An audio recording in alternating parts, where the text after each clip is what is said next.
All right, today we're going to unpack a pretty amazing blueprint for the future of energy in Ukraine. We're digging into a detailed business plan for a brand new solar power plant in the Kyiv region, and we're going to explore exactly what it takes to get an ambitious idea like this off the ground. And that first number you see really tells a big part of the story. The capital expenditure, or CapEx, is a cool $8.6 million. That's a serious investment in building sustainable energy infrastructure from scratch. So, where is all this happening? The project is set for Stara, Buda, a village in the Bucha district right near Kyiv.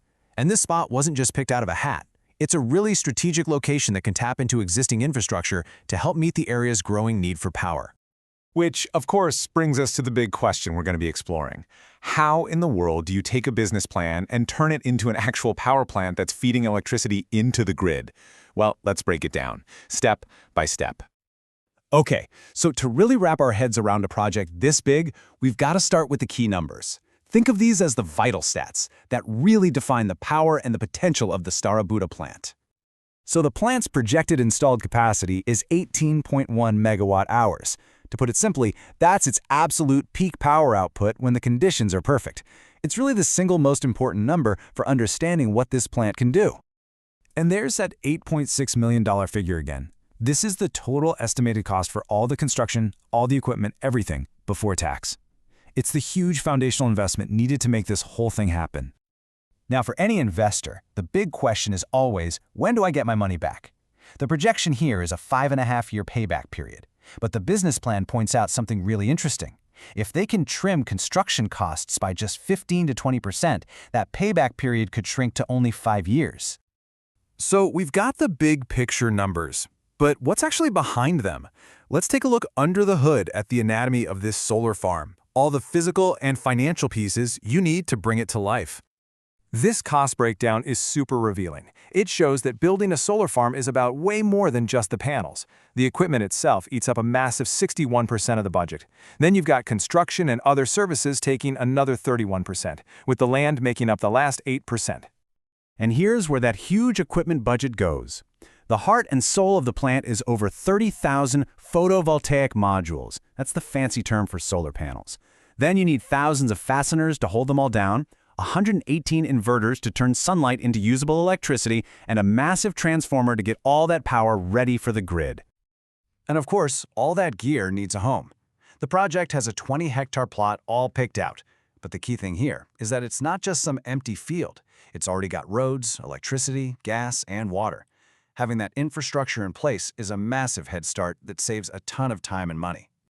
Okay, so you have the money, you have the materials. How long does it actually take to put it all together? Let's look at the project timeline, which is mapped out as a 291-day journey from the very first step to flicking the switch.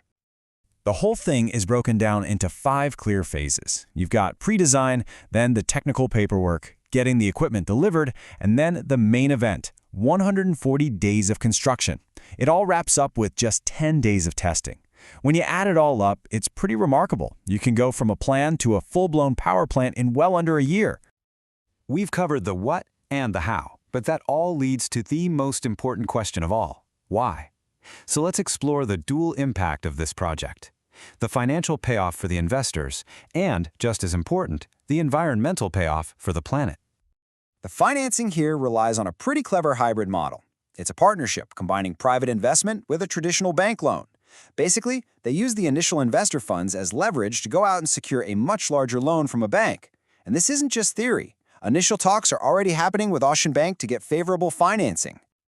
So what does this journey look like for an investor? Well, it's a pretty clean 4-step process. First, an initial investment of $100,000 gets all the prep work done. That groundwork then helps secure the major bank loan. And here's the best part. The investor's initial funds are paid back from that loan. After that, it's all upside, with the partner earning ongoing profits from electricity sales as a shareholder. And this chart shows you exactly where those profits are coming from. It's a great visual of how energy and revenue flows throughout the year. As you'd expect, in the Northern Hemisphere, generation goes way up in the summer and dips in the winter. But the key is that it's delivering a consistent, year-round stream of power. But the return on this investment isn't just measured in dollars. It's also measured in tons.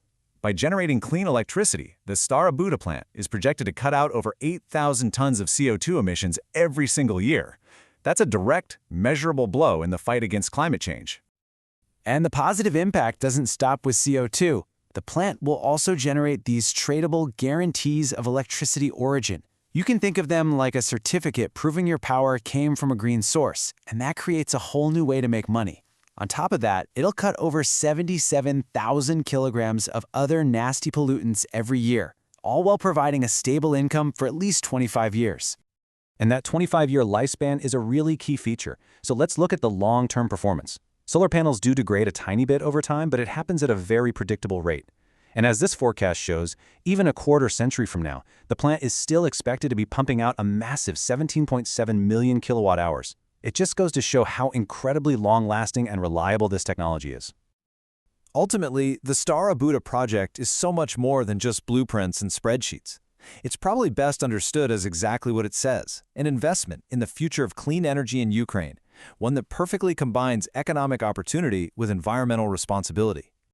And all of this leaves us with a final, bigger question to think about. As countries all over the world look for ways to secure their energy supplies and build a more sustainable future, what role will decentralized, renewable projects just like this one end up playing?